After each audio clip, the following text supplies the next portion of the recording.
This is Creepy, a podcast dedicated to sharing the most famous, chilling, and disturbing creepypastas and urban legends in the world.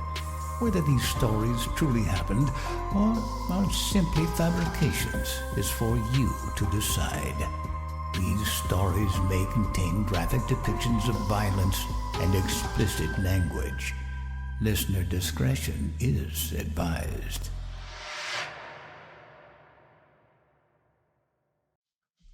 Creepy presents Made with Love, Born in Dirt. Written by N.M. Brown.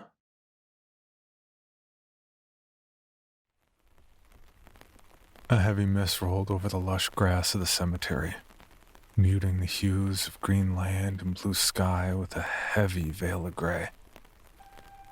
The already morose atmosphere was exaggerated with the crowd of friends and family members swallowed in black clothes. We must have looked like something out of an old black and white drama film to those late to the service. If I hadn't been among the first to arrive, I certainly would have thought so. Blobs of black with white trim, growing larger and more clear with each mournful step. I clasped my hands together respectfully, unsure of what else to do with them. Each time I strayed from that position, I found myself doing something inappropriate for the situation. Scratching at a muted mustard stain on my tie, scratching my beard. I even reached inside my pocket for my phone once. The words of the minister faded into a dull drone, becoming inaudible altogether once my sister Lana's shoulders began to heave with sobs. I felt so many emotions all at the same time. All the wrong ones. I felt awful. Awful that I didn't understand what my sister was going through. Awful that I didn't feel more broken at her loss. Awful that I couldn't wait to get her home so I could get something to eat and put this day behind me. Nevertheless, I put my arm around her and pulled her close, ignoring the wetness of tears gathering on the front of my shirt. As weird as it is to say, I think at the time I was honestly just relieved to finally know what to do with my hands. Lana was on the cusp of entering the second trimester of pregnancy with her first child, and the pregnancy hormones had not been kind to her. She'd gotten sick before she even bought the first test, and the relentless nausea showed no signs of subsiding. This, accompanied with her not wanting to eat due to grief and anxiety, made for a difficult pregnancy. I was thankful to take her in. I loved my sister. However, I had less than no experience with grief, and even less with pregnancy. I always figured if I ever lived with a pregnant woman, I would have been the one who made her that way. This was a different ballgame entirely. Of course, it was only natural that the death of her husband, co-parent and love of her life, accelerated her symptoms. She and Johnny had been together since they were teenagers, high school sweethearts and all that. She'd asked our father if he could take Lana to his senior prom. Despite his initial reservations due to the fact that she was only a sophomore at the time, he eventually agreed, not wanting the dazzling smile to wane from his only daughter's beautiful face. In some ways, I wonder if she secretly blamed him for the amount of pain she was in. Was she ultimately thankful to have loved and lost? Or did she wish to never experience any of it at all, erasing it in her mind and heart completely? Loved ones gathered after the Reverend's final reading, each reaching into the mound of dirt that would soon consume the outer casket of my dearly departed brother-in-law. The mixture of petrichor and fresh flowers filled the air as they lined up to help bury their lost. Lana clawed her bony fingers into the fresh soil, grabbing far too much for a single hand to carry. Clumps of umber tumbled from between her fingers, though her fist was clenched so tightly that her knuckles had turned white. She hesitated once she reached the freshly lowered casket, the gleaming white of the wood glistening in the tears of her melancholy eyes. Her fist trembled as she realized this would be the last act of kindness and respect she can physically show towards her husband. However, those same actions would be the ones to help seal him in the ground forever. It didn't seem right, even to me, and I could tell Lana was beyond having a hard time of it. Grasping my own handful of freshly unearthed land in my own palm, I walked over to stand beside my shattered sister. I reached my hand out over the recessed hole that would be her husband's new home, and waited for her to gather the courage to do the same. After a few moments, her eyes met mine as she held her hand out. I nodded. We both took deep breaths and released the soil over the grave. "I'm proud of you," I whispered to her. "Johnny would have been too." She smiled at this, and even though it was slight, I was still intensely grateful for it. Lana's frail figure looked downright sickly as we left the procession. Arms bone-like and gangly, like a bird's wing that had had its feathers violently ripped off. Her collarbone pressed desperately against the skin of her neck, as if trying to break free. Her knees and elbows resembled tiny nubs under the skin, connectors for the sticks and twigs that had become her arms and legs. She looked ethereal in her grief and heartache, crying out in anguish each time her hand grazed her growing belly. At first, I had thought something was wrong. Maybe this was all too much for her and it was causing problems with the baby. She later told me that it was the realization that the cemetery, a sad and barren place, would be the only location that her family could ever gather at. She described wanting to have birthday parties there for her baby, then cried because she knew no one would come. So either his dad misses his birthday party or no one shows up and he's heartbroken. She sighed through hitching breaths. The air was silent and tense on the short ride home from the cemetery. I was torn between rushing to get home and out of these stiff clothes and taking my time, knowing my sister was in no hurry to leave her husband behind in the cold, wet ground. Lana held her breath the entire way down the length of my driveway, anxious to greet the new and unfamiliar place she'd have to learn to call home. She walked around the yard a bit before I decided to take her inside the house. Lana stopped to observe the garden, seeming fascinated with it. I chuckled under my breath as she reached down into the ground and pulled up a carrot. "Hey, those aren't..." I started to scold her, but thought better of it. "Ready yet." I let the rest of my sentence trail off in the wind as she bit into the dirt-dusted vegetable. She reminded me of a modern Scarlet O'Hara in the field, holding her fist high and swearing she'd never go hungry again. "I can get us pizza," I suggested as she walked back toward me, tiptoeing to avoid damaging any plants. "Nah, I don't want anything heavy sitting in the pit of my stomach. My emotions are all over the place right now, and the last thing I want to do is puke again." She held up the carrot. "This is good. Did you do all this yourself? Johnny and I always said we were going to plant one when we stopped renting and bought our own place." Her eyes welled up with a fresh reserve of tears, and she held up her hand, a signal that she wasn't ready to continue her train of thought. I cleared my throat sympathetically. "Well, it wasn't all me. The land was already tilled and plotted when I moved in. I just kind of dropped the seeds into the ground and smeared dirt over them with my foot." I rubbed my hand over the back of my neck, surprised to find it sun-kissed and tender from an afternoon spent under a cloudy sky. "Let's go inside. You can check out the guest room I made up for you." I'd gone out and bought pinks and purples of everything like she had in her room as a teenager. After the bed and curtains were all set up, I thankfully thought better of it, opting to go with navy blues and grays instead. We weren't kids anymore, and as much as I was sure that she longed for a simpler time, it just made my stomach queasy thinking her walking out of a graveyard and straight into Candyland.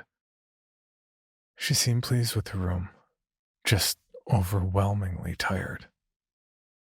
Who the hell could blame her after all she'd been through? It was hard to sleep that first night. The first few nights, actually. Lana had cried herself to sleep in a room not 10 feet down the hallway from my own, and the walls were less than thin. As much as I would have loved to have offered her something to help calm her down, I knew she needed to do this her own way. My sister had never been a fan of medicinal healing, and I didn't want to make things worse by offering her something that would be of no use to her. Eventually, over the coming days, she was able to find a form of peace when she lay down at night, and I was glad to hear her snoring instead of sobbing every night. That all changed the night of the lightning storm. Tree branches scratched against my window, waking me from a sound sleep. The wet outside sky illuminated with lightning. I hesitated while I waited for thunder that never came. After tossing and turning fitfully, I decided to give up the ghost and go to the kitchen for a drink. Once I visited the restroom, I paused outside of Lana's door. The last thing I wanted to do was disturb her, but I figured maybe it still wouldn't hurt to check on her. This was one of her first nights sleeping alone in a new place during a fierce lightning storm. Nothing but silence greeted me as I tapped my knuckles lightly on the door frame. I peered inside, hoping to find her sleeping. However, the bed and room were empty. She wasn't in the bathroom. I knew this because I'd just come from there. "Hey, Lana? You all right?" I called out as I headed towards the kitchen, assuming that's where I'd find her. But my words drifted out to an empty room. The only hint I'd received that she had been there was that the side door was left wide open. The cold and wet wind blowing streaks of moisture into the house. 5-toed footprints led away from the back patio, followed by the imprint of the side of her foot and heel mark. Her footsteps led me to the middle of the yard, where I found her crunched down in the middle of the garden. Her soaking wet nightgown whipped at her ankles in the blustery wind. She had her back to me, so I couldn't see what she was doing at first. It looked like she was digging at something, throwing chunks of mud over her shoulder wildly, similar to a dog catching the scent of a long-lost bone and digging it up in a frenzy. My mind flooded with worst-case scenarios. Oh, please tell me she didn't give birth in the middle of the night and was burying the baby among my lettuce and cucumbers. My mind screamed. Fearing the worst, I approached her from the rear left side, maintaining a good distance between us. As much as I wish I could say it was for her sake, I'd be lying if I did. I took my time, because I didn't know if I would be ready to see whatever she was doing, and I desperately wanted to take my time. The thought nagged at me to turn around, silently tiptoe back into the house and pretend the whole thing didn't happen. Lana and I would be no wiser in the morning and things could stay the same. That's not what happened, though. I called her name a few moments after I came into her line of sight. Her brown eyes shot up wildly and her whole body froze like a deer in headlights. Dark smears covered her cheeks, chin, and lips, and her teeth were gnashing frantically at whatever she chewed on. Tears rained down her face, washing clean trails down the muck spread over her cheeks and jaw. She choked on whatever it was, sending brown sludge spewing from her mouth on the ground in front of her. "Lana, what's going on?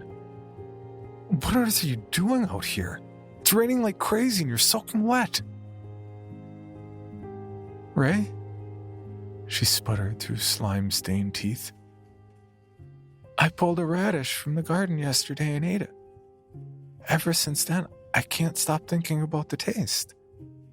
I tried fresh produce from the store, and I didn't want any of it. I realize now that what I wanted was the dirt. Jesus Christ, what's wrong with me? I held up my hands in a feeble attempt to gain control of not only her emotions, but the situation as a whole. First off, is the baby okay? Her hands flew to her stomach in a panic. Yeah, I think so. He kicked me not 5 minutes ago. Why?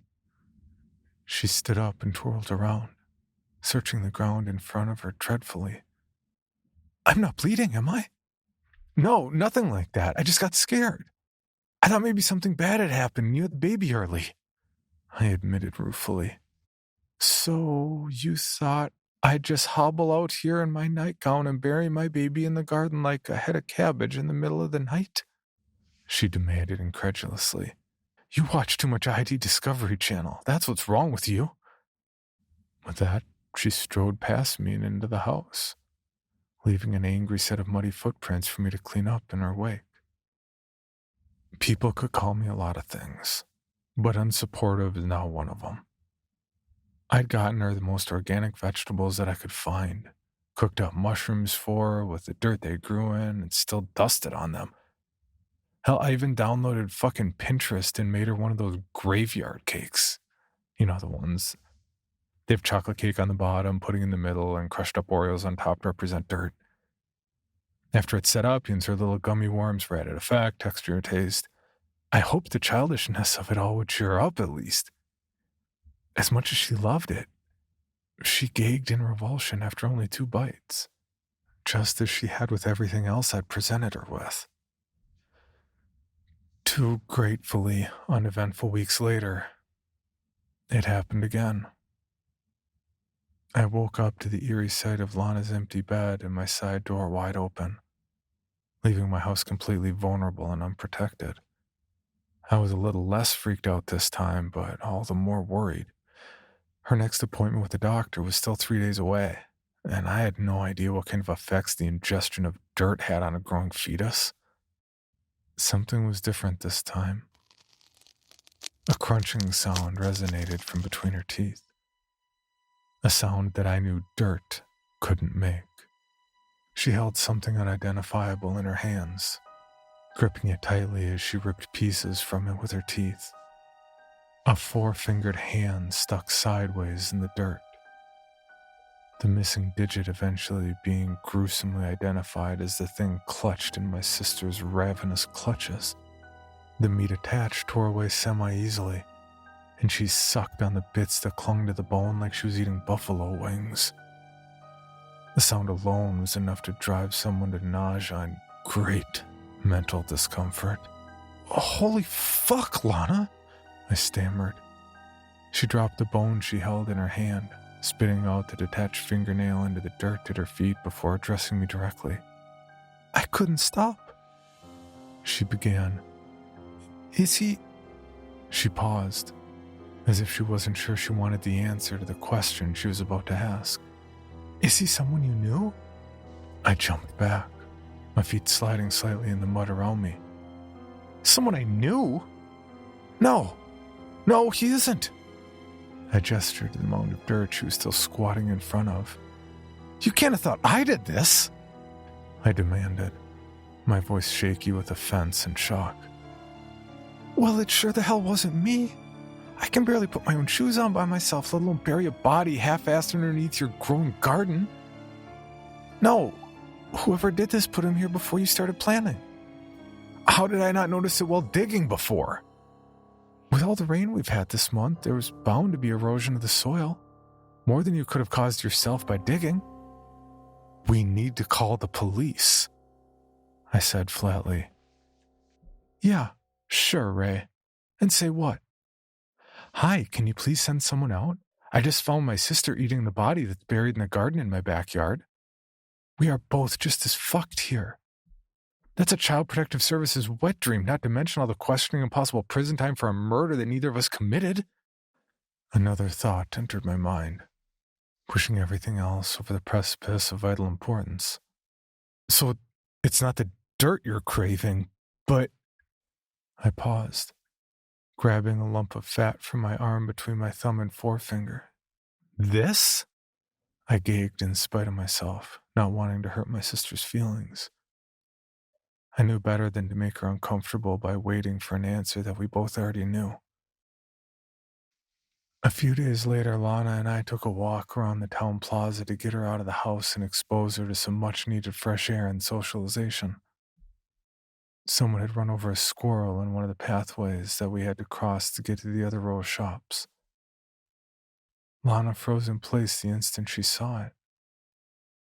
The corners of her mouth twitched before she wiped them on the sleeve of her shirt, the fabric coming away from her mouth dark and wet. Strings of drool poured through her lips as she struggled to keep it in her mouth. She seemed to be producing it faster than she could swallow it back down. When she tried to spit it out, it only made it worse. Her eyes looked at me through tears of shame and panic as we made our way back to the car. Once inside, Lana began to cry uncontrollably. Oh my God, Ray. I wanted it. I wanted it so bad. I looked at her in confusion, appreciative of the fact that her salivating had ceased. Wanted what, exactly? The squirrel. I wanted to eat that fucking squirrel. Worse than I've wanted to eat anything in my whole entire life. She cried in anguish. My sister refused to leave the house much after that. My mind wrestled on what to do for the entire next couple of weeks. There'd only been one instance where I'd heard Lana leave her bedroom and creep out the side door in the middle of the night. One which I'd left uninvestigated. The pros and cons on each decision were endless, and the pressure was quickly mounting. The prospect of involving anyone of an authoritative capacity terrified me, if I was honest. Not to mention the idea of my niece or nephew growing up an orphan. To have lost their father before they were even born was one thing. To sever the emotional and biological link altogether by losing both parents was just too much to bear. And I've never really been too crazy about children. More than anything, I just wanted it all to go away. And it did, in a way. For a little while, at least. I awoke from a nightmarish sleep to a blissful smell of cinnamon and sausage wafting from the kitchen. Lana was not only feeling better, but awake and cooking breakfast. My heart soared at the bit of normalcy after such a bizarre and heart-wrenching month. Hey, kiddos, I joked, gesturing towards her pregnant stomach. How we doing this morning? As better as I can be, she answered. My stomach feels settled enough to eat something normal for once. No, odd cravings, then? Her cheeks blanched slightly as she shook her head in confirmation. Oh, Ray, what are we going to do about the garden? I've actually been thinking a lot about that. I say we move the hell out of here the first chance we get. Find somewhere that's a little bigger for you and the baby to have more space to thrive and grow. Let the body be someone else's problem, just like the previous tenant left it to be our problem, I explained matter-of-factly. In fact, I've already started looking here and there. Relief flooded her features as she sat a steaming plate of food down in front of me. Her labor was arduous, but swift. We'd been through so much together in such a short time, none of which either of us were ready for. I was hopeful that the birth of the baby would bring an anticlimactic end to it all. No more cravings, no more dead bodies, just a normal life. I found myself counting the ceiling tiles in the waiting area to keep myself occupied in the meantime, mildly put off by how many of the nurses assumed I was a child's father. They wore looks of judgment and disgust as I refused their offers to accompany Lana into the delivery room, heavily opting for the waiting area instead. Sure, I could have gone through the whole song and dance of explaining how my brother-in-law died, leaving my pregnant sister a grieving widow, and that I took her in to help give her a sense of stability and family during this hard and trying time. But I was tired. So very tired. My mind was filled with things that didn't make sense. Things that I wished God and the devil didn't exist. If absorbing their judgment was the price I paid for the peace of silence, well, then that was just fine by me. By the time they allowed me back to see her, the baby was just being dried off from its first bath. It was a beautiful baby. A boy she requested to be named Jonathan Raymond. Jonathan after his late father, and of course Raymond after me. I didn't think that I deserved the honor, but at least she didn't name him Jeffrey, right? The color had almost returned to my sister's face. She was no longer the sallow ghost of a woman that had graced my home for the past 5 months. Lana's attending nurse came in to take her vitals and deliver her dinner tray a couple hours after I'd arrived. Baby Jonathan had just fallen asleep in my arms, and a nurse had just helped Lana take her first postpartum shower. My breath caught in my throat as I waited for my sister to regard the food in front of her. The plastic lid was lifted away as it was set down on the table tray in front of her. Cutlets of chicken breast sat in a golden-colored sauce with broccoli and plain rice accompanying it in the side tray areas. She was given a small carton of chocolate milk and a sealed plastic cup of juice, reminiscent of our school lunches as children. Thankfully, after a few pokes and prods of trepidation, she inhaled the food with relief as she took her first bite. "Holy fuck, is this good?" She beamed through a mouthful of food. The entire tray was gone in a matter of minutes, despite me suggesting she slow down so she didn't take the risk of tasting it all twice. I'd figured she'd done enough vomiting for a good while, and was more than sure she agreed. Just then, the baby woke up and began cooing while I held him close. He turned his head until his mouth met the tip of my finger. "You're not going to get anything out of there, little guy," I joked, the first of what I hoped would be many between cheeky uncle and nephew. Something in the way he looked at me unnerved me. They say that babies don't have clear vision until they're at least a year old. But Jonathan was looking at me. His mouth mashed down on my finger voraciously, aggravating a cut I'd suffered while patching some of the holes Lana had dug the morning before. An almost infinitesimal amount of blood trickled onto his lips before he wiped it away. A lucky reflex that he had no control of yet seemed to go exactly where necessary. The moment he tasted the blood, I swear to God and all that is unholy, he smiled.